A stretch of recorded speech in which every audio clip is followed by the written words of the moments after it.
with Newman Haas, my goal was always the championship. So if you're part of this team, you're expected to win races and to fight for the championship too. Everything seems to be going the right way for us. If we don't win the championship this season, I'm not going to be happy. Victory for Cristiano Damata. All that was left at the end of the day is that Cristiano Damata cleans everyone's clock. Cristiano Damata. As a boy in his hometown of Brazil, Cristiano Damata set his heart on becoming a racing driver. This weekend, in his adopted hometown in America, Damata can join the legends of Champ Car racing as winner of the Vanderbilt Cup.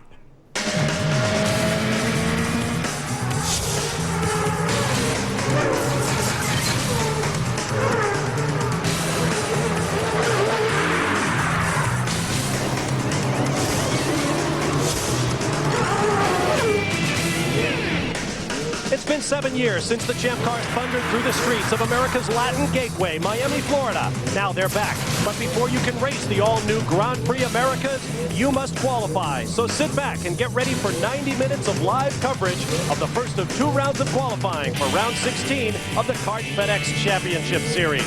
It kicks off a big weekend of racing from the streets of Miami. Tonight, Kart Friday night, Derek Daly hosts from the home here in Miami of our championship points leader, Cristiano Damata. That's coming your way at 7 Eastern. Tomorrow, we're qualifying second round live at 1 p.m. Eastern. Then the American Le Mans Series races tomorrow at 4 Eastern live here on Speed. Sunday's Grand Prix of the Americas is live to most of the country at 1 p.m. Eastern time on CBS Sports. And then it's back to Speed for the Trans Am Series for the BF Goodrich Tires Cup at 5:30 p.m. Eastern. Now, all 4 of our expert commentators have raced on these Miami streets in the past. Let's meet one of them now in a Champ Car back at Tamiami Park. Here's Derek Daly. Thank you, Bob. Indeed, Champ Cars are no strangers to Miami or the surrounding areas. As you correctly said, in the mid-'80s, I raced up at Tamiami Park. The race then went to the streets just down the road here in 1995 when Jacques Villeneuve won. Then I went to Homestead before coming back here again. Now, this is the 3rd new event in the last 4 for kart. And it's interesting. This track is very difficult, very tight, and again requires a lot of discipline. Interesting also that there's so many Brazilians contesting this championship. Well, they live just down the road here within a couple of miles of the track. In fact, there are more Brazilians living in Miami, a larger population than anywhere else outside of the native country of Brazil. And can you imagine they're going to cheer for this weekend? Of course, Junqueira, but mainly Cristiano Damata. He's a hometown boy here. Bob? All right, thanks very much, Daly. Here's a look at the morning practice, and this gives you an idea of what kind of odds Cristiano Damata is facing as he seeks to clinch the title. He was only 10th quick in this morning's opening session on these slippery, narrow streets, a full 1.5 seconds slower than the fast man, Scott Dixon. Bruno Junqueira right there with his championship rival, well off the pace set thus far, but we have a long way to go this weekend. Hello and welcome once again. I'm Bob Varsha along with Tommy Kendall, who won here on the streets of Miami in a sports car. It's good to be back, TK. It sure is, and after only spending a few hours here the other day, it's easy for me to understand why about a third of the Champ Car grid lives here in Miami. And for the same reasons they feel at home here is also why I think this event will become a cornerstone on the kart circuit. Namely, the kart paddock in Miami are very much alike. They're full of fun-loving, passionate people who know how to live. They work hard, and when that's over, they know how to party. The energy here is strong, vibrant, and extremely sexy. As Will Smith says, welcome to Miami. And we've been enjoying every minute of it. Now let's talk a little bit about the track that's been provided this weekend. Well, it's short. It's 1.387 miles. I imagine they'll extend that in the next couple years, but if you think short means nothing's going on, think again. It's exactly the opposite. Look at this. There are 16 corners here. Turn 1 and 2, 3 is very tight as you will see on any circuit, narrow width-wise, anywhere in the world. It opens up from turn 6, 7, and 8, then you go around the fountains. Turn 10, 11, and 12. Both turns 13 and 16, while tight, have room on the entry for the guys to kind of improvise a little bit before heading up onto the front straightaway back to Biscayne Boulevard. Well, it may not be long, but sure is slippery. Just as Bruno Junqueira getting a big power slide off of turn 2. Jimmy Vasser was the only driver really to bend his race car, TK. and it just, you know, the first session blues on a street course, it's not like Denver, it's low grip, but it's not no grip. And so the guys are out there testing the limits. Now's the time you want to kind of run down the escape roads, find your break points. You'd rather not knock the wing off, but this is the time to do it if you're going to. The rookie from Mexico, Mario Dominguez, had several spins, but Lady Luck smiled and he did not hit anything. Tony Kanaan will be an IRL driver for new team owner Michael Andretti next year, but today Tony showed his future boss no respect at all, passing him down in turn 1. And that's probably the best passing zone. It's very tight. It'd be interesting to see it with both guys going at full chat if you can pull that off. Dario had some trouble as well. Couple spins this morning. You can see how narrow this section of the track is right there. Patrick Carpentier, whoa, there's some of the old TK-style car control skills at work. Are you saying a loss of control and then car control skills? That's my story, and I'm sticking to it. A real tank slapper for Patrick Carpentier, one of 4 men still standing in the hunt for the Vanderbilt Cup, the championship, and a $1 million bonus. Now, it hasn't been all sweetness and light. A couple of the corners have come up. The newly laid asphalt could not stand up to the rigors of these cars, and it had to be treated with quick curing concrete. And as a result, we're going to have about a 5-minute delay before we get underway with a 15-minute practice, a 10-minute break, and then 35 minutes of green flag qualifying. Now let's get down to another of our Miami veterans in a champ car, Scott Pruitt. Thanks, Bob. I spent some time at Tamiami, through the streets of Miami, down to Homestead, now back to Miami. In fact, I remember Tommy and I racing wheel-to-wheel a number of times through the streets of Miami. It's always tough here, and most of the time very, very hot. 130-degree track temp, 91-degree ambient. All these guys are complaining because of the slow speeds. There is no grip. They're looking for any grip they can find, and they call it mechanical grip. The engineers have their hands full. A big problem, all the different types of surfaces. Here we're looking at cement. There's asphalt, which they're fixing, and manhole covers. Make it very, very treacherous. The drivers are almost out of control. We saw that earlier. They have their hands full all the time. So whatever the case, it's going to be exciting here in the next few minutes as we roll out for qualifying. Bob, Tommy. All right, thanks very much, Scott. Now there's 1 point for the fast qualifier in this provisional qualifying session. But the man who's taking the long view has the championship lead. He's the overwhelming home favorite, Cristiano D'Amata. Calvin Fish is with him. Bob, Cristiano D'Amata comes into Miami with a firm grip on this championship. With a 58-point lead, there's only 3 drivers, other than Cristiano, mathematically at least, in with a shot at this championship. And with a perfect weekend, a win and the bonus points, and outscoring Bruno Junqueira by 10 points, he could clinch here in Miami. How special would it be for you, Cristiano, to clinch here in what is now your hometown and such a huge Brazilian fan base here? Well, of course it would be pretty special, but I think anywhere, if you can clinch this championship, even if it's on the last race of the year, it'll be pretty special to me. So we are not, we know how hard it's going to be to do it here, and we're not doing, we're just working normal, we're just working our own pace, and we're not trying to do anything crazy to try to finish it here. So it's difficult because the more you run, the more weight of the championship you feel, and it's starting to get pretty heavy. Okay, well, Cristiano has seen this track being built over the last few weeks, and in this morning's practice session, he's 1.5 seconds off Scott Dixon and almost the same off his teammate, but they've made some changes since this morning's session. He should be a factor this afternoon, Bob, for that bonus point. No question about it. Thank you, Calvin. Now, it's been a big week for D'Amata. Earlier this week, Jimmy Vasser, Max Pappas, Bruno Junqueira, Tony Kanaan, Scott Dixon, and others gathered to see their colleague Cristiano D'Amata accept the award for third quarter battling for driver of the year. Voted by journalists and fans, he beat all of the kart, IRL, NASCAR drivers, and more. And speaking of men of the year, here's Speed Channel's own Greg Kramer, who's sometimes an announcer. This weekend, he's a corner worker. Having put on the whites, he'll be working the inaugural Grand Prix Americas. We'll be back in just a moment. Stay with us.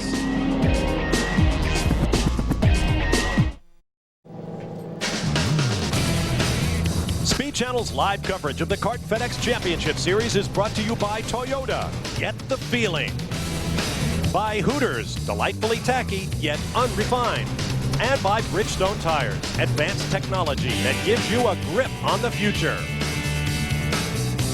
Welcome back to beautiful Miami, Florida. Scott Pruitt mentioned just a few moments ago, very, very warm, 91 degrees. With the sun reflecting off the pavement, it feels a lot hotter. Here's a look at the championship points coming in. Cristiano D'Amato with a 58-point lead over Bruno Junqueira.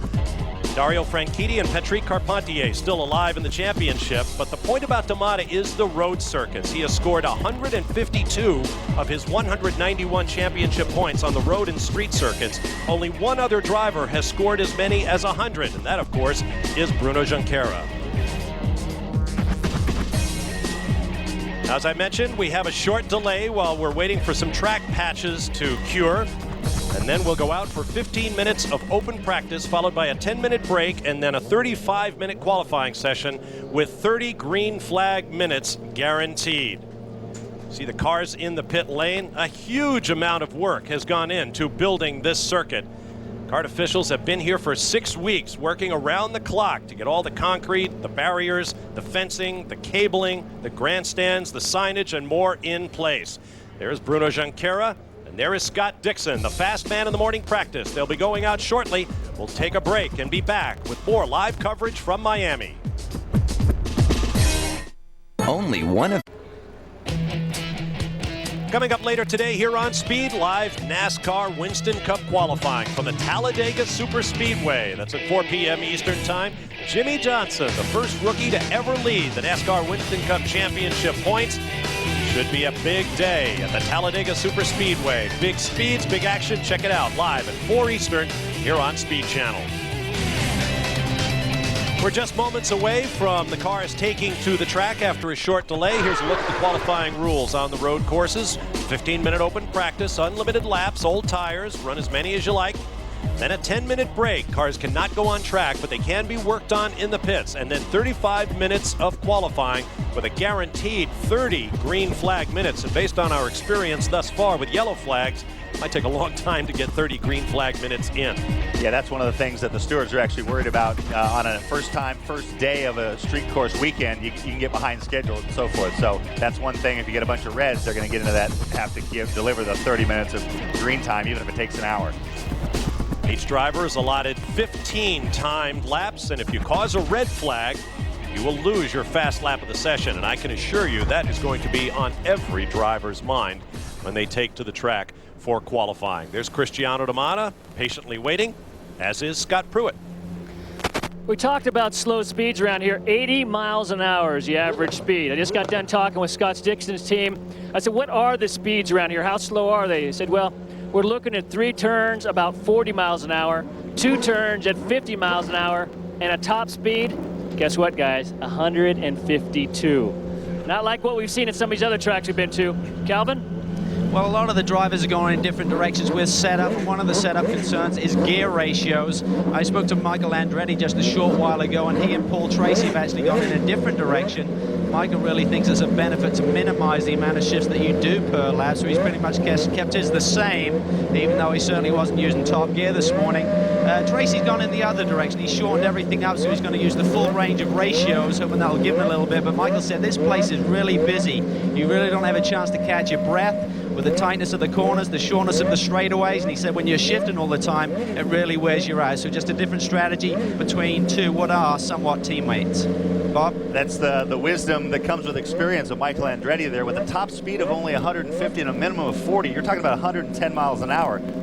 You can cover that with about 3 gears, and the torque band of these engines, that's more than adequate. You feel like you're going faster when you're really fanning that shifter, but my experience is that you spend more time shifting than going forward. 152 miles an hour top speed. They haven't seen speed like that on the streets of Miami since last Saturday night, I would reckon. They have shut down engines in the pit lane, and that appears to mean that our delay will be a little bit longer than we anticipated. Once again, the problem is asphalt coming up in a couple of the corners. There's turn 3. You see where that quick set concrete has been laid down. There's another patch over in turn 5. Very close to the apex of the corner, so they have to be careful about it. There's Michael Andretti running out the string of his kart career. We'll take a break and return in just a moment. They race with the most sophisticated engines on the most demanding circuits around the world, which is why they drive the most advanced tires. Bridgestone, built to perform, proven to deliver. By a brand that's been passionate about quality tires for over 70 years, on and off track. Bridgestone, a grip on the future. Welcome back live to the streets of Miami, Florida, and the Grand Prix Americas here on Speed Channel. Still waiting for the opening of the first practice that will lead to provisional qualifying on this beautiful Friday afternoon. There is Bruno Junqueira, second in points coming in. He might wonder what might have been earlier this year. Take you back to Toronto, where Townsend Bell made an ambitious move in the Visteon car, took Junqueira out of the race, and the Brazilian was not a happy racing driver.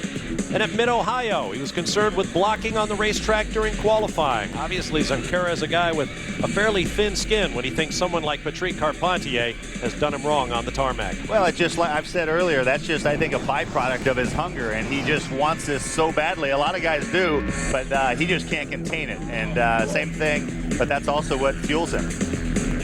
Beaten by D'Amata to pole position at Road America, and later that weekend came across the slow car of Shinji Nakano, got off the racetrack into the tire wall. His car owner, Chip Ganassi, was unhappy, not so much with his driver as with the circumstance that put him in that position. But there have been pole positions this year for Bruno Junqueira, and Denver, after this rough start, for which he blamed himself afterwards, and rightly so, he went on to dominate the race from pole position. Right now, he is 58 points behind his countryman and great friend, Cristiano D'Amata. Let's hear from his car owner now, standing by with Calvin Fish. Chip, a little bit of a delay here in the proceedings. It hasn't been the best of week for you in terms of the NASCAR championship. You had two boys, one here running for the kart championship, and Sterling Marlin having his injury last weekend at Kansas, throwing you out of the running there. Who are you going to put in the car this week? Well, they put, we've had Jamie McMurray in the car, Calvin, and so far I think in the first practice, Jamie was 10th up at Talladega today, so we're very pleased with that. And Your tradition of talent spotting continues then, Chip. At least for today. It could all go awry when qualifying's at 3 o'clock up there, and it could all go south end. So we're keeping our fingers crossed. We're doing a good job up there, and you know, it's not the way that Jamie wanted to come into Winston Cup racing, taking over for Sterling, and you know, our thoughts are all with Sterling right now. You know, he'll be out for 6 or so weeks, or 6 or 8 weeks, but we're going to get him ready for Daytona next year, and we're ready to roll. Take another shot at this thing. Talk about the importance of markets such as Miami for you and your sponsorship. It's great to be back here in the streets of downtown Miami. How important is it for you when you're trying to sell these sponsorship deals? Yeah, no question. I mean, you know, everyone's looking at the event this weekend and, you know, hoping it's a success. And certainly it's a great venue here in downtown Miami. We've had a lot of success here in the past with, you know, with the right crowd, and let's hope we get that this weekend. Backs against the wall here. Cristiano D'Amata's been on a bit of a roll this year, but you keep hanging in there. Championship, how do you look at it right now for Bruno? Yeah, it's we're going to need some awful bad luck on D'Amata's part, you know, for us to have a shot at it. And you know, we want to. That's not the way you'd want to win a championship. You know, we want to win it competitively. We don't want anything bad to happen to anyone else. We want to race him to the finish, and that doesn't look like it's going to be possible right now. If he just has a decent few races, he's going to win the thing. So. There's not much time left. All right, Chip. Good luck in all arenas this weekend. Thank you very much. Busiest man in racing, Chip Ganassi. Now, this is the kind of thing racing drivers do when you send them home with a home video camera. These and other pictures taken by the drivers themselves will appear tonight on Kart Friday Night. Derek Daly, as always, will be your host from the Miami home of Cristiano D'Amata.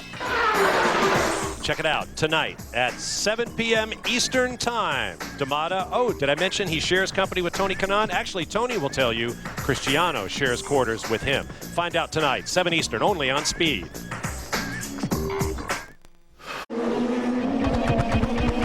Welcome back. Cars are now on track here in Miami, Florida. We get set for qualifying, first round qualifying for the Kart FedEx Championship Series Grand Prix Americas, picking up the tradition of auto racing on the streets of one of America's greatest cities. There's Biscayne Bay in the background as the cars make their way around what we're calling the La Ligue Fountain this weekend. So the towering hotels along the bayfront. Just about 2 blocks or so from the old Bicentennial Park course that fans of auto racing in Miami might remember from a few years back. This stretch of track is actually part of the original downtown course. This final corner and onto Biscayne is where they ran an 83, 4, and 5 before they moved to Bicentennial Park. It was with the IMSA sports cars. Once again, IMSA is with the Kart FedEx Championship Series this weekend in Miami. Don't forget, you can catch the American Le Mans Series race from these streets tomorrow here on Speed. That turn 3, that's the narrow section of track I was talking about. That looks as narrow as any of the stretches I've seen at Monaco. It's one of the patches. That's in turn 5. This long run around what is obviously a parking lot. A future building site, so the course will change next year. It will be lengthened, and sections of the old Bicentennial Park will be brought to bear. It should be very, very cool. Whoops! One of the target cars. Back around the fountain. Is that Kenny Brack, I believe? Dario Franchitti and teammate Paul Tracy in the Team Green Machines. In fairness to Martin Fake and the kart guys at our meeting yesterday afternoon, that parking lot they said is very, very suspect. They wanted to make it concrete, but the guy who owns that parking lot and who they're paying a king's ransom to rent it says you can do whatever you want as long as it's asphalt on Monday morning. So they've got the patches in, and I expect they'll probably be doing some major work there tonight. So they knew that was suspect, but they were kind of had their hands tied on what they could do. Because this is a new track, the teams were issued an extra set of Bridgestone Potenza Racing radials. 8 sets in all for the weekend. Scott Pruitt, what can you tell us about compounds and constructions? Well, Bob, just as it's interesting for teams to come to a new track, it's also interesting for Bridgestone as a manufacturer. They want to come with the softest tire available, but being the only supplier here, they also want to be very conservative. I had a chance to talk to the Bridgestone representative, and what he said was it's the same grip and hardness as a tire in Denver, but it's actually a different tire. Some components are different, some other construction issues are different. We can't tell you exactly what that is, but I mean, I can't, but the Bridgestone representative said that those are actually secrets that we can't tell you about. But in all, it's a very conservative tire, and for most of the drivers, they're wishing they came with something a lot softer, but everybody's complaining about grip. Calvin? Well, we understand Adrian Fernandez just spun out there on course, but you talked earlier, Scott, about grip, finding grip here, mechanical grip. I just checked in with Target Chip Ganassi. They had Scott Dixon fastest this morning, but Bruno Gianquero was really languishing down in 11th spot. He's changed his setup towards Scott Dixon, which was a lot softer. He should move up the time charts here this afternoon. Bob? Thanks, Calvin. Adrian Fernandez back underway. This is on the back section of the course. Now there is Christian Fittipaldi, who came in crab walking. He obviously hit something. I think he broke the Panhard rod. The way that thing was crabbing in the back, I don't know if he hit something or if something like that. He's back there looking at the right rear. The right rear was definitely towed out, meaning it was pointed out instead of slightly inward like they said it. Derek Daly having a look there, as you see. Looks like that chassis may be done for the moment. You see the car crabbing along there. Well, it crabbed one way and then it hit the wall. Okay. That would explain it. Well, that'll help it turn left. Christian Fittipaldi resides in Key Biscayne, Florida, just across the bay from downtown Miami, where we'll be racing this weekend. Discussing it with the engineers, exactly what the car did.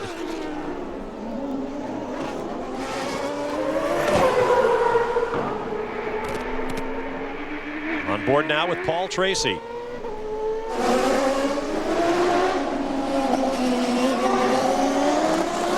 The drivers have to work extremely hard around this circuit. This is very slippery through here where the asphalt was coming up. Paul is a master of the street circuits, but you can see from that steering input that even he is struggling around this 1.379 mile, 16 turn circuit.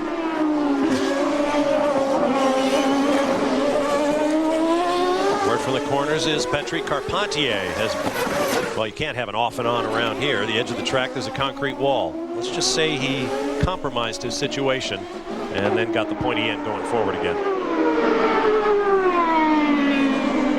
This part reminds me of Surfer's Paradise in Australia, where we'll be in a few weeks. Australia in English. run down. Paul ran up on the back of Dario there and couldn't get by him, so he decided to back off and give himself some room to start another lap. This is the front straightaway. First turn. This is where we expect most of the passing to take place. Heavy braking, right-hander, and then a quick left-hander. Very narrow through here under the people mover system that runs overhead. There you see it at the top of your screen. And a right turn into the relatively wide open spaces of the parking lot corners, 4, 5, and 6. We'll take a break and be back for more of practice in a moment.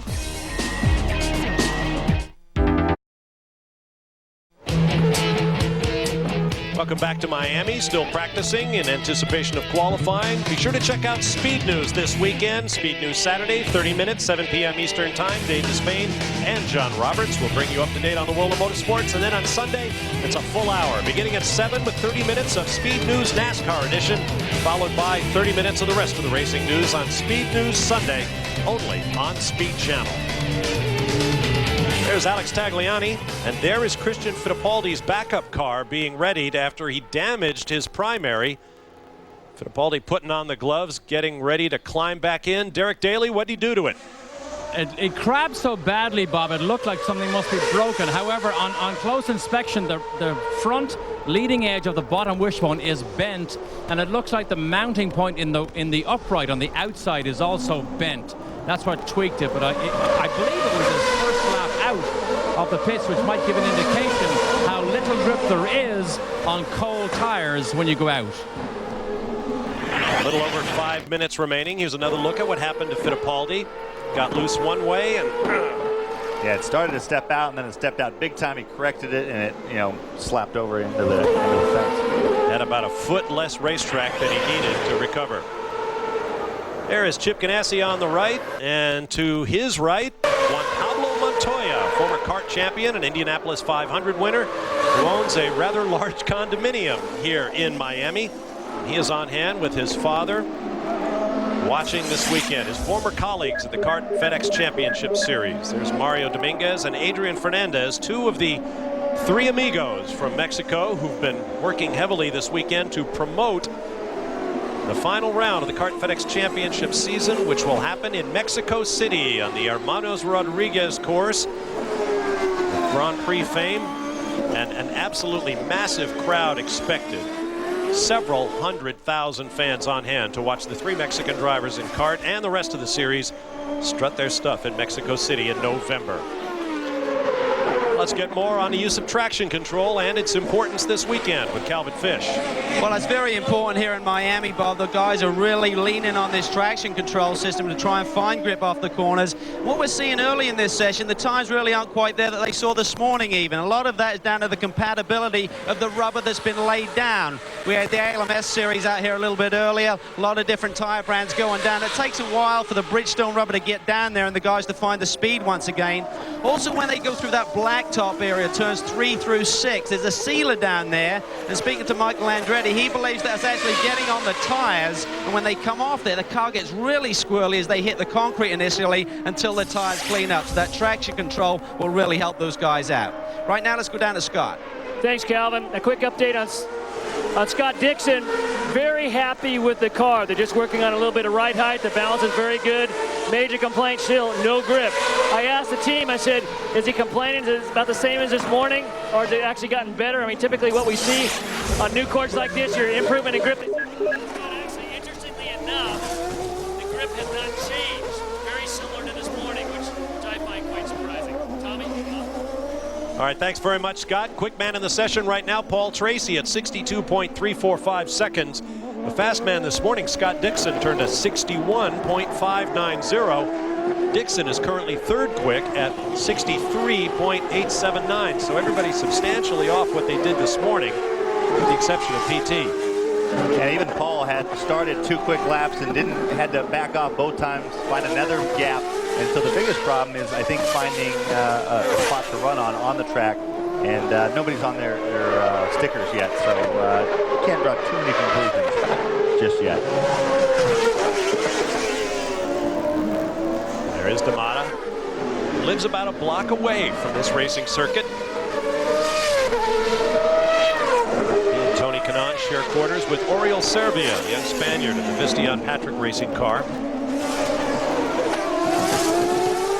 son came to the track yesterday to talk with some friends and reporters on this massive Honda street bike. I saw him giving his Honda engineer, Bridget, a ride on the back over to the hospitality area. No word on whether he did it on 1 or 2 wheels. Yeah. That thing was a rocket. Christian Fittipaldi back out. Less than a minute and a half to go now in the session. And there'll be a 10-minute break during which the cars can be worked on. Now, that's Scott Dixon's machine. They're having a look at the right front end plate on the wing. You see all the elements used in the front wing.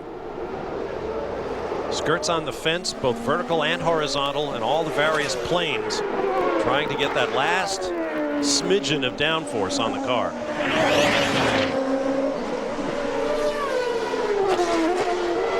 Right front flat tire for Dixon. Question is it flat? Yeah, you can see a chunk out of the rim. So he obviously hit the wall, took a chunk out of the rim, tire went down. Explains why they were worried about whether or not he damaged the right front wing. Fittipaldi again. Currently 19th. Scott mentioned in his open, talking about trying to find grip. They've got as much downforce on the car as they can, but they're looking for mechanical grip. And we always talk about mechanical grip. We talk about aerodynamic grip. I've been trying to think of a way to explain it well, and it's how does the aerodynamic grip is how much is the car being pushed down by the aero. Mechanical is how does the car grab the racetrack. It's like if you were walking around barefoot. Downforce is how much weight you've got in the backpack and how much can you hold on with your toes. And literally, you tip the tires in with more camber, that grabs the hold of the track. You run softer springs, the more the car rolls, that grabs the hold of the track. So when you're thinking, I always try to put things into pictures when I was working with my engineer and so forth. And so you're trying to figure out a way through shocks, springs, and all the adjustments on the corners to get the car to actually grab the racetrack. And going to the top of the charts in the final lap as the checkered flag waves over this practice session, Cristiano D'Amata, just 10th quickest in this morning's practice. He is now up there at 62.029 seconds. And that is a big improvement, nearly a full second over the morning. We'll be back to Miami. Flash. Welcome back live to Miami. Here's a look at the times in the 15-minute practice session just completed. Cristiano D'Amata, the fast man, by 0.3 of a second over Paul Tracy. Then Kenny Breck, Michael Andretti, Adrian Fernandez, who's been near the top of the charts all day, Dario Franchitti, Scott Dixon, the fast man in this morning's 2-hour practice session. Then Shinji Nakano, Michel Jourdain, and Bruno Junqueira. Tora Takagi is in the 11th spot, followed by Tony Kanaan, who spun just as the flag waved, but got back underway and is now safely back in the pit lane. Jimmy Vasser, Mario Dominguez, Patrick Carpentier, Oriol Servia, Alex Tagliani, and Christian Fittipaldi, who's had a very difficult session in both of his cars. Let's go down to the pit lane and Derek Daly.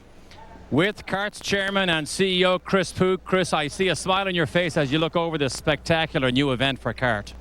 Yeah, this is a great city. You know, it was pioneered by Ralph Sanchez back in 1983 when he brought the IMSA cars here, and then of course CART was here in the mid-90s, and as well out in Tamiami Park. But you know, we're back where we belong. These cars do so well in an urban setting, and when you get a city like Miami, such as this, and we have the opportunity to run in it and present this city and our cars at the same time to the rest of the world, and that's what the new CART's all about. Chris, I don't know whether it's a sensitive question, but you had quite a bit of opposition just trying to get this event to happen. Well, yeah, I mean, it was an interesting bun fight, and you know, it may continue a little bit longer, who knows, but you know, the street events are hard to get going, and there's always a group of opposition. In this case, the opposition was fairly formidable, but we prevailed, and we will continue to prevail, and we will continue to take our products to the markets. And as I said yesterday to a group, it's in market. We're not 40 miles outside of town. We are in market. Chris, St. Petersburg comes on next year. We have Mexico City later on this year, and this calendar is fairly full. I mean, what's going to happen? Can you expand it, or? Well, you know, we're going to be market-driven, Derek. I said that from the very start. You know, whatever the market wants, we'll be there, and we're going to be major market-driven. And Miami is an example of a major market. It's a major market in the continental United States, but it is also, you know, the corporate and cultural gateway to Latin America, Central America, and the Caribbean. So it's an added emphasis of importance there for us. Can we race in the Caribbean? If you got water skis. Exactly. Thank you, Chris Pook.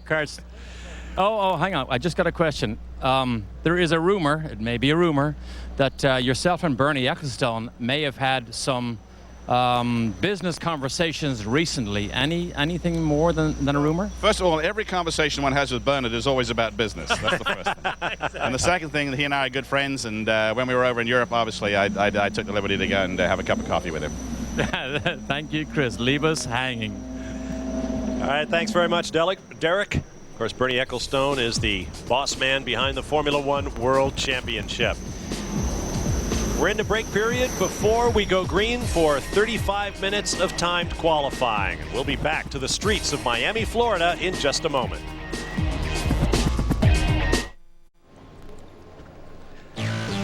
In 2 weeks' time, we'll be in the land of koalas and platypuses and wallabies and parakeets and surfing. Surfers Paradise, Australia. In fact, it's heaven for racing drivers, too, as CART returns for the Honda Indy 300. Last year, it was Cristiano D'Amata raising the trophy, kissing the Queen. We'll be there in 2 weeks' time, and here's when we'll be bringing it to you. First round qualifying, midnight, October 25th, live. Then CART Friday night at 11 p.m. Eastern, the other end of the day. And then second round qualifying at 11:30 p.m. In other words, first and second round qualifying will come your way twice on the same day. And then it's the Honda Indy 300. On October 26th, live, our pre-race coverage begins at 11:30 p.m. Eastern Time. The race at 12 noon. You will love Australia, trust me. We are still in our 10-minute break before we roll out for 35 minutes of green flag qualifying. Scott Pruitt. A quick update on Scott Dixon. He just put on a sticker set of Bridgestones, went out, turn 4, bang, into the wall. Tore up the left front tire, wheel, came into the pits. The team had a quick look at the car. They said, yep, everything's okay, not having any problem. I asked the team about strategy. I said, you know, we saw at Denver where the track actually slowed down during qualifying instead of picking up speed like traditionally what we've seen at most street courses. He said, that's right, Scott, we're going to do the same thing here. In fact, we're gearing up to go right out, get some good times in. If the track's good, continue on. I bet, guys, that we're going to see a number of these teams doing the same thing. Galvin? Scott, you talked about Scott Dixon's problem in turn 4. Dario Franchitti are going to try and get a word with him about the changes since this morning. Dario, they went out and repaired the racetrack down in 3, 4, and 5 area, and you're saying it's a totally different animal this afternoon. Yeah, it was pretty slick this morning, but I think they put some sealer down or something. All the dust that created, it's really like a skating rink now. It's like driving. It's worse than driving in the rain with slicks on. You just can't get any kind of grip at all through that section. You know, these guys are like their races. They're going to go out there and be going for it, even though the track conditions are not good. And I spoke to Dario this morning, and he said that party after Rockingham that lasted about 3 days. Let's go down to Derek Daly. Just as he said, he'd party like the Irish, right? Another man who's a hometown boy, of course, is Max Pappas. I know you're itching to get into one of these things again. It's a frustration for you as Jimmy Vasser pulled out to stand here, isn't it?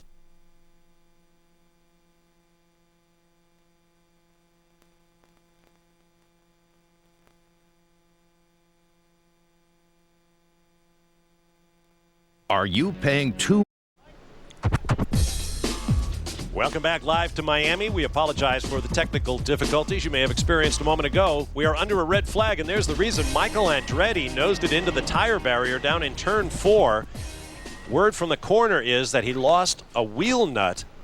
And as you can see, they're not going to tow him to refire the engine. They're going to have to lift the car out and take it back to the pits. Left some long tire streaks going in. Let's take another look. Don't know if we'll see the wheel nut come off. Yep, out of the right front. Boy, that shows you just how diabolical that grip level is out there on the parking lot turns 3, 4, 5, and 6. Michael with his seat bolster. Very specific to each of these racing drivers. While we have a stoppage, which will cost Michael Andretti his best lap of this session, let's go to Derek Daly. We're just going to grab a word here with Christian Fittipaldi. Christian, it is so slippery when you come to a new track. It obviously caught you out Is cold tires a major problem? I mean, do things happen so fast? Inevitably, people will find the wall. I think it's more the conditions of the track. Like there's half of the track that we're running in first gear. In our cars, first gear is a little bit too slow, to be quite honest. After the fountain, it doesn't look that bad. It's a little bit quicker. We go up to third gear, and then we have a pretty quick third gear corner coming back onto the start finish. But the first half of the track is extremely tight and very slippery, and the surface is breaking. Like Michael just went off also in the beginning of the session. So a lot of it is a matter of luck, I would say. Thank you, Christian. Calvin? Well, let's try and get a word here with the Motorola boys. Tony Cotman talking to his team right here. Tony, if we can just catch a quick word with you, mate. Right now, they're rolling the T car out into his pit lane. And Tony, do you know what happened to Michael's car there as he turned in? No, he just thought he thought something broke, but it could be as simple as a wheel nut may have came off. So I really don't know until we get the car back. What are the officials saying about getting the primary car back to pit lane? They're not going to bring it back, so we're in the backup from here on out. All right, mate. Cheers. Okay. Thanks very much, Calvin. I'd like to follow up on Derek Daly's interview with CART CEO and President Chris Pook. They mentioned that there was some opposition to this race. I think it's important that we point out that the opposition was not from Miami citizens saying don't bring the race here. It was from outside parties. In this case, International Speedway Corporation, companion company to NASCAR up in Daytona Beach, Florida. ISC, of course, owns and operates the Miami Homestead Speedway, about 25 miles south of Miami. And they were arguing that the race should not be allowed to take place on the streets of Miami. But the city government and the courts disagreed with them, and here we are. Thought it was important that we make that point clear. Speaking of NASCAR, qualifying at the Talladega Superspeedway for the NASCAR Winston Cup race this weekend, an incredible championship fight. The next stage happens today, whole qualifying for this weekend's race at Talladega. And of course tonight, be sure to tune in for live trackside coverage from Talladega. Racers talk racing from the Talladega Superspeedway. That's 7:30 p.m. Eastern, only on Speed Channel.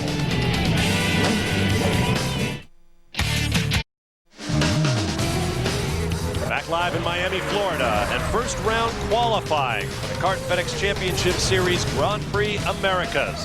Bob Barsha, Tommy Kendall, Scott Pruitt, Derek Daly, and Calvin Fish with you. Cars are back on track in this first round qualifying session. After the red flag brought out by Michael Andretti, there is Cristiano D'Amata on track. He has completed 2 laps and is the provisional pole sitter at 66.731 seconds. While we take him around for a lap of this 1.37916 turn circuit. I want to give a shout out to Jack Hodge, who normally works in CART race control. He's home recovering from open heart surgery, and we know he's watching because he called to tell us so. Jack, heal up. We look forward to seeing you at the racetrack again sometime soon. You can see when Cristiano went through the 4-5 section where those patches were, the actual black part that has not been patched yet is actually shiny, and that kind of lends some support to what Michael Andretti was saying, that he thought that the sealer was actually coming up and coating the tires. Around the fountain. This is a part of the track that Christian Fittipaldi a few moments ago said really is rather good. Comes around to complete his lap. Quick update on Michael Andretti. It was the right front wheel nut that came off the car. They have not brought the car back. Michael is back now in his backup car. He should be hitting the track here shortly. But different strategy here. We see Bruno Junqueira sitting still in pit lane. And once again, we get into that rolling the dice mode in these qualifying sessions. A lot of people were concerned with the amount of spins in this morning's session. Not many green flag laps, so they're probably going to be conservative to here today. Try and get out there early, get a time on the board at least before they make their second run. I need a ruling here. Michael Andretti went out in his primary, did not complete a lap. Now he's going out in the backup, which had he completed laps in the primary, I would assume would mean he would have to withdraw that car for the balance of the weekend. But since he did not post a lap in the primary, I assume he could go back out in it. I believe that is probably the case. He'll lose whatever laps time he sets in the backup. The question I have is if it's just a wheel nut, why don't you just put the wheel nut back on and go back out? I'm wondering if maybe there isn't something else wrong with that car. Well, they need to have the car brought back for that. Well, maybe the officials say they're going to leave it back there in one of the gaps. There you go. Here's Adrian Fernandez, who has had an extraordinary up and down season, including that heavy crash on the streets of Vancouver, Canada, that left him with a cracked pelvis and severe bruises. He missed just one race, then came back out at Elkhart Lake, Wisconsin, a track he dearly loves. And that was a real testament to not only his powers of recuperation, but also his pain threshold, as well as his courage.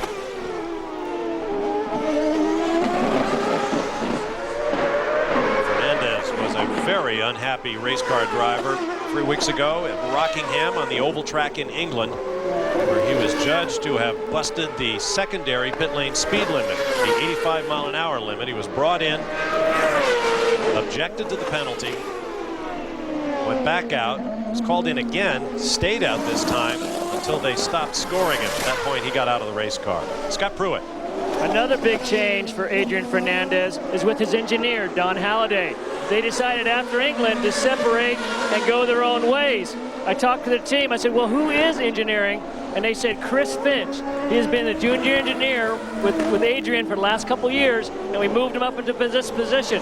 I said, is this a permanent thing? He says, if he does good, it's permanent. If not, we'll be looking. All right, thanks very much, Scott. Shadows growing long there. The Intercontinental Hotel throws a big shadow over turns 6 and 7. As you ride with Adrian, he's slowing up now. Maybe trying to gap that traffic up ahead around the fountain. Michel Jourdain Jr. goes by. This is what causes all the problems when you have guys looking for gaps. They get in the way of the guys that are on quick laps. It's usually triggered by someone getting in their way, etc., etc. To correct myself, Adrian was already past the fountain, headed for the shadowy turns along the Bayview Mall, and then around to complete his lap. This is Kenny Breck. While we have a moment, let's go to Gary Barnard, Senior Manager of Competition for CART. Gary, Bob Varsha and Tommy Kendall in the booth. We have a question about Michael Andretti's primary car status. Since he didn't complete a lap before the wheel nut came off and the car had to be put behind the wall, can he go back to that car this weekend? Yes, he can. He could go back tomorrow, Bob. If they chose to withdraw the car he's qualifying at this time, he'd lose all the times from that car, but he could use that car in tomorrow's session. Let me ask you for your opinion, Gary, about how the track is working out thus far. We're very positive about what we've seen so far. The times are a little bit better than I thought they'd be at this point of the weekend, and so far so good. All right, thanks very much, Gary. That's Gary Barnard, Senior Manager of Competition for CART. Scott Dixon right there is now the fast man in the session at 61.510 seconds. And that's down around what we saw in the morning practice. So despite the more difficult conditions due to that sealant in Dario Franchitti's view, it appears that Dixon is really getting this place down. Scott is very pleased with his team, with his car right now. He just got done talking to the Ganassi team. Very, very pleased. Good balance, still sliding around quite a bit. Even though that was the quickest lap so far on track, they said he actually got blocked a little bit. I said, well, who blocked him? I said, Kenny Breck. Oops. Thanks, Scott.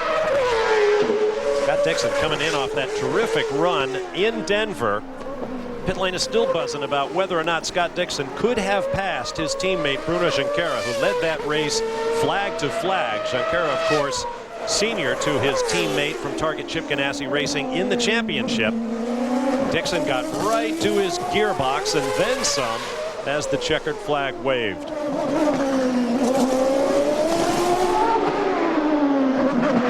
This is the section of track where sealant was applied. You see that shininess seems to indicate that maybe it's coming up or getting polished somehow. It's kind of maybe getting polished over the tops, maybe some sealer, a combination of things. When you experience something that's really odd like this, you end up, trying to work backwards and come up with some facts to support what you're feeling. Oftentimes, it probably has nothing to do with the reality, but in that case, there's definitely something going on. You see the sheen coming up on that asphalt section, and the guys, you can see the car just crab sideways. Big lockup from Tony Kanaan. Now notice where he was braking on the front straightaway. That put him in P1, a 101.264, but braking for turn one, he was not braking against the extreme driver's left, which would give you the optimal line through the corner. The reason for that is there's so much crown there, and right up next to that left wall, it's really sloping in towards the wall. So he's braking a little bit more up on top of the crown, giving up a little angle in the corner for more contact patch on the tires. I spoke to Patrick Carpentier about that yesterday when all the drivers were going around in scooters and golf carts. He thought a car might actually high center on that crown. So he too was planning to stay out toward the middle of the road, but nobody's done it better than that man thus far. Tony Kanaan, 61.264 seconds, 3/10 better than second quick Scott Dixon. We'll be right back.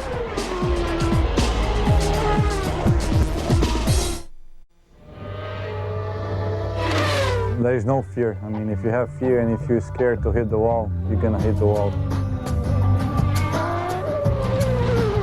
I'm scared when I'm driving the highway. The other TK, Tony Kanaan, who currently leads the provisional qualifying standings over Scott Dixon. Tora Takagi has been qualifying very well of late. Once again, he's up near the top. Then Cristiano Damata, Adrian Fernandez, Jimmy Vasser, Kenny Breck, Michel Jourdain Jr., who's had lots of problems qualifying, starting to work his way back once again for Team Rahal in the Gigante car. Then Dario Franchitti and Bruno Junqueira. Let's get back down to the pit lane. Well, I just checked in with Morris now. We have Tony Kanaan at the top of the timesheets, and I said, Morris, big changes since this morning. He said, as far as I know, we really didn't make any major changes to the car, so the racetrack has really come to them. You see Tony Kanaan in the cockpit right now talking to his engineer, Ian Watt. They've increased the front wing, and I believe they went down a little bit in the rear ride height, so they're certainly looking to change the balance a little bit for this next run. Looks like they may be staying on the same tyres, try and get a read on this setup change, and then throw another set of Bridgestones at the car. Let's go down to Scott. I worked with Ian Watt at PPI a number of years ago, had a conversation with him last night. He said, Scott, he said, don't forget, we changed over late, about mid-season to the Lola, and haven't really had a chance to get caught up. So this 3-week break we just had was very, very good for us to get caught up with the Lola and doing all the things we wanted to do. Also, a quick update on Adrian Fernandez. Huge change this morning on the setup. They softened the car way up all the way around. As they sit here waiting to go again, they put a new set of sticker Bridgestone tires on. No more changes. He said, we're happy with the balance. We're just going to wait for a clear spot and see if we can go out and rip one off. Bob? Thanks, Scott. Watching Dario Franchitti sliding around that parking lot. You can see the transitions in the road from the flat asphalt to the crowned asphalt to the concrete. Absolutely mind-boggling challenge for these drivers. Very bumpy there in the braking area for turn 13. Past the Bayview Mall. Or is it Bayside Mall? Bayside. Whatever. Down the front straightaway, Biscayne Boulevard, US Highway 1. Oh, and all kinds of tortured Bridgestones. Franchitti currently 13th with that lap at 63.659 seconds. Now this section, we understand, we've just been told by kart officials, all of this asphalt will be taken up to a depth of 6 inches overnight, and concrete will be laid in this parking lot. So you'll see a very different racetrack tomorrow. Here's another look at Dario hazing the hides. Again, braking in the middle of the road, right up on top of the crown for turn 1. Coming off that huge victory, his first oval track win in Rockingham in front of all of his Scottish family and friends. Eric mentioned earlier, they partied like Irishmen. 3 days. A big old time for Dario, who now has 10 victories in his kart champ car career. That lap bumped Dario up to 7th. Alex Tagliani. Been a bit quiet of late. He was quite hot at mid-season. Did you see that shot when Tagliani was on the exit there? You actually saw the reflection of his nose in the asphalt. So it's definitely getting polished, whether that's sealer being laid down or just a reaction between the rubber and the new asphalt. That explains why these guys are having so much trouble there. His most recent lap was his best thus far, his 8th of the 15 allowable. His working lap 9, 62.304 seconds. It's about 9/10 off of Tony Kanaan's provisional pole times.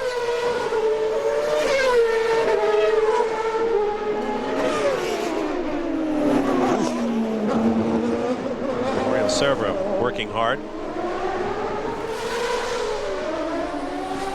Tagliani's lifted just a little bit. Very narrow through there. I don't think you could put 2 champ cars side by side through there.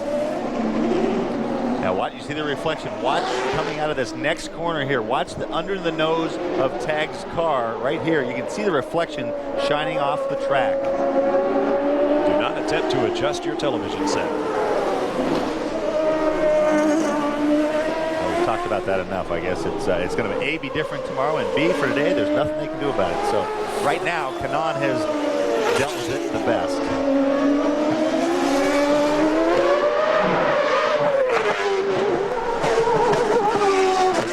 Christian Fittipaldi making the best of a tough situation after banging his primary car's right rear wheel into the wall. Not sure which chassis he's in, but he is currently 6th.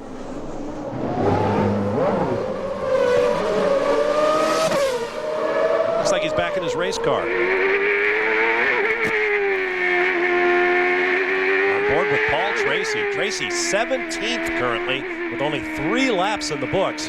65.611 seconds is best. That is 4.4 seconds slower than Kanaan.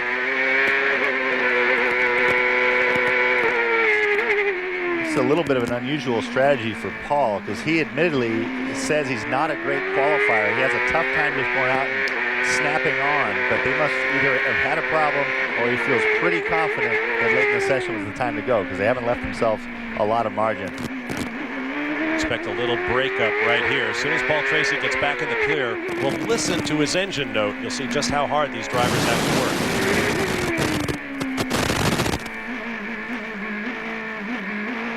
This is the ice rink,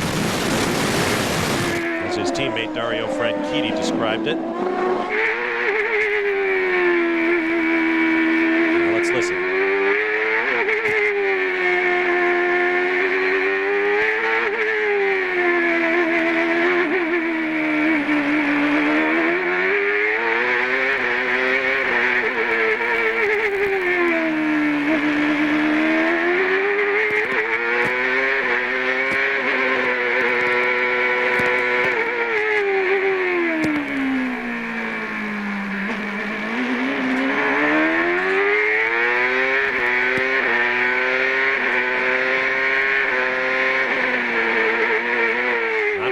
In any one gear, braver than Dick Tracy, as our Speed Channel colleague David Hobbs likes to say. We'll be back to the streets of Miami in just a moment. Less than 10 minutes to go.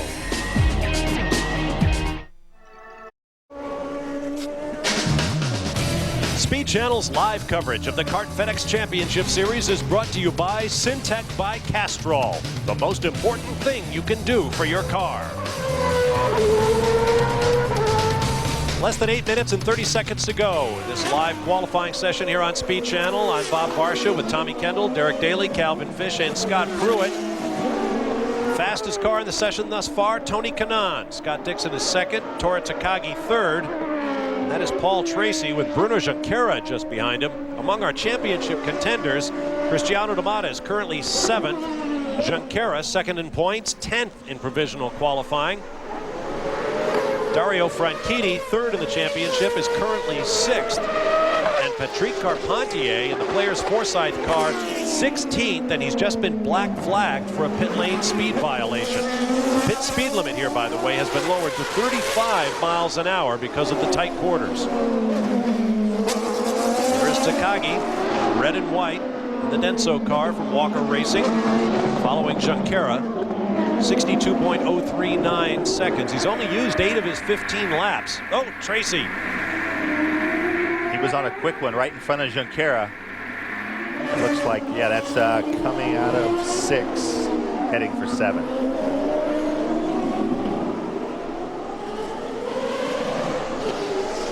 Jimmy Vasser goes by in the Shell car from Team Rahal.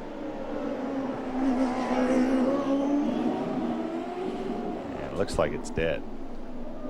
I thought he was just looking to his left to make sure he had clear track to back up. Sounds like he's got the fire. We're waiting for the all clear to back up. He has not put his visor up. That's usually the signal that the engine is dead. You can tell from the skid marks on the road. And now he's going to just try to turn it right.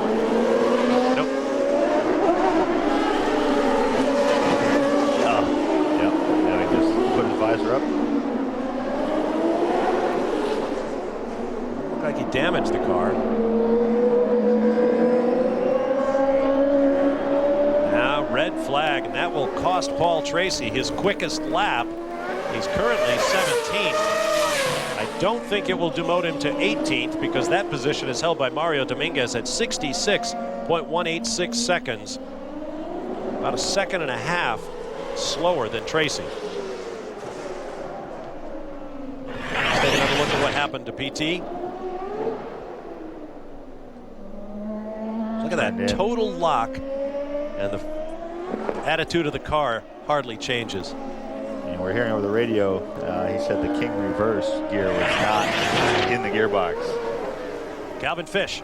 Well, I'll try and get a chat here. Steve Chalice, what's the situation with Paul? You kind of rolled the dice a little bit, leaving it a long time before you sent Paul out, and a little spin there on the slick part of the racetrack. What's the situation right now? We're just figuring it out ourselves. Obviously, they're very frustrated. Yeah, a bit frustrated. That's right. Yeah. What was the strategy, though? We saw a lot of the guys go out early. There was concern with getting some clear laps towards the end of this session, but you thought the grip level would come up for you? Yeah. Yep.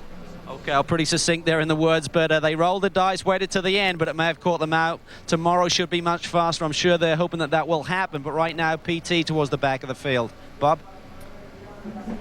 See the Simple Green safety team getting Paul Tracy back on his way. These bump starts look so easy. It really doesn't take much to get these cars refired.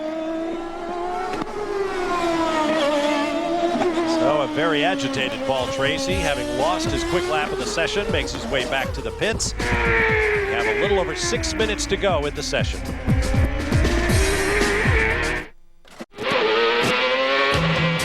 Welcome back live. We are back underway in qualifying here at Miami. This weekend, the New Zealand round of the World Rally Championship takes place. Be sure to check out our feature-length coverage every day of the rally. We're going to wrap up on Monday. Tonight it's leg one, 11:30 p.m. Eastern Time.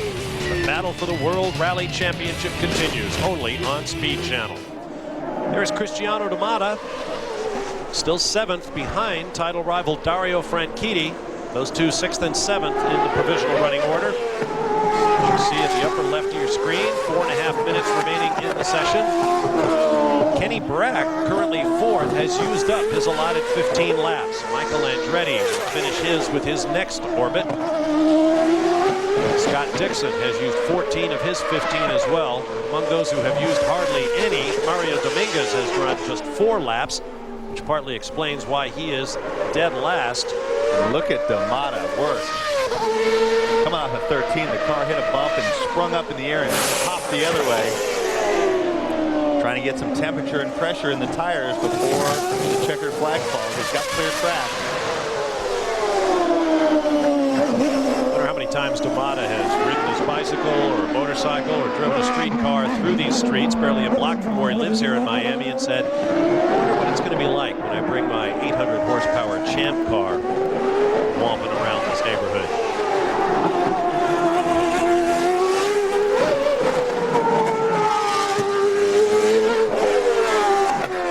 Got to take it home with him.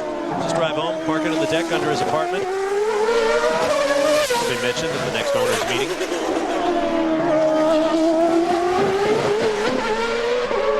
Checking his incremental times, almost a full second slower than Tony Kanaan through turn 6. He continues to lose time. This is his 12th lap.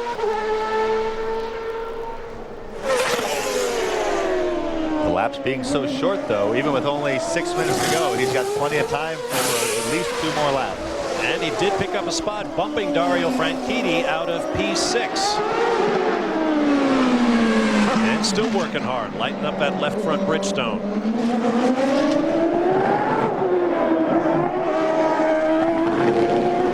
Tony Kanaan remains provisional pole sitter at 61.264 seconds. Calvin Fish has more on him.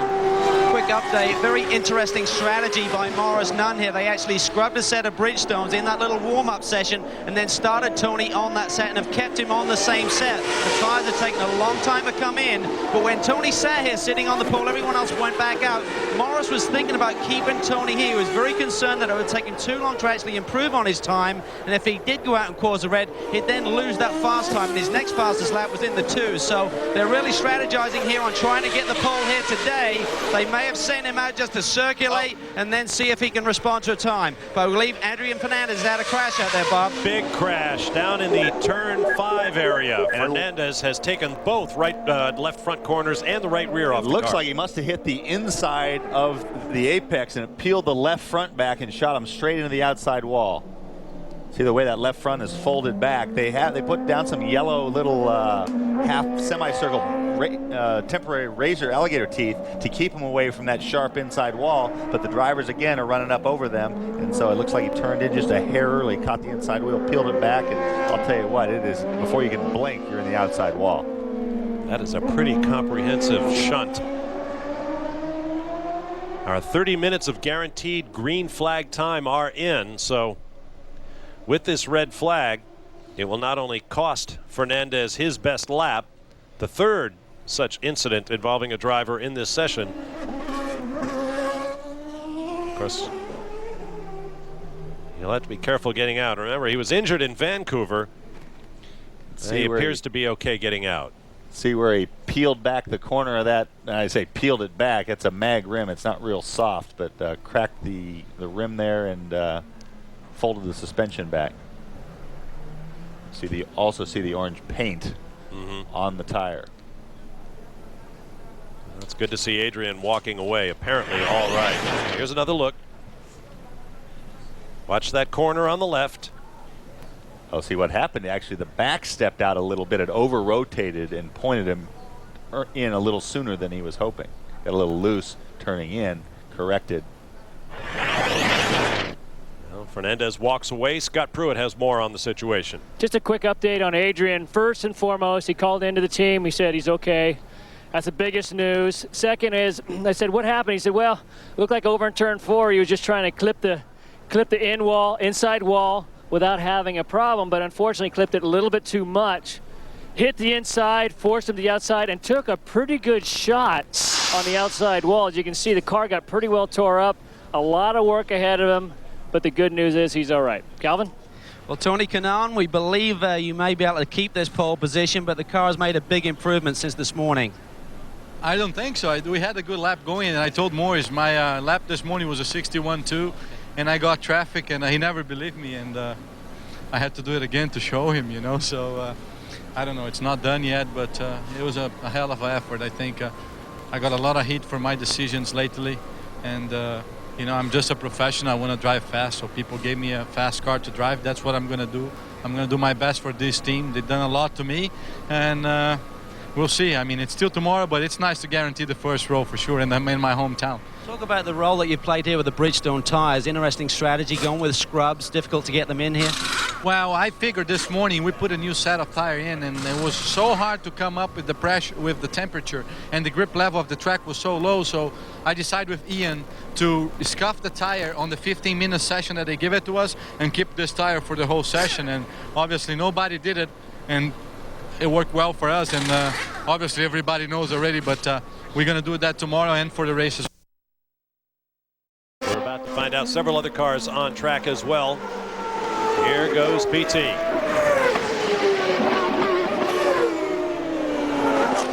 Patrick Carpentier also on track. Mario Dominguez there as well. Shinji Nakano and Christian Fittipaldi. 6/10 off at turn 3. They got a little extra white paint on the sidewalls. The right side tires sideways. Yeah, look how much time he lost over there. Yeah. Checkered flag is out. Session is over. This lap will count. As Tommy just mentioned, not a good one. You see how quickly Carpentier is catching him from behind. So even though Tracy's lap doesn't look so promising, it might be a good moment for Carpentier, who's right back down there with him, 17th on the grid.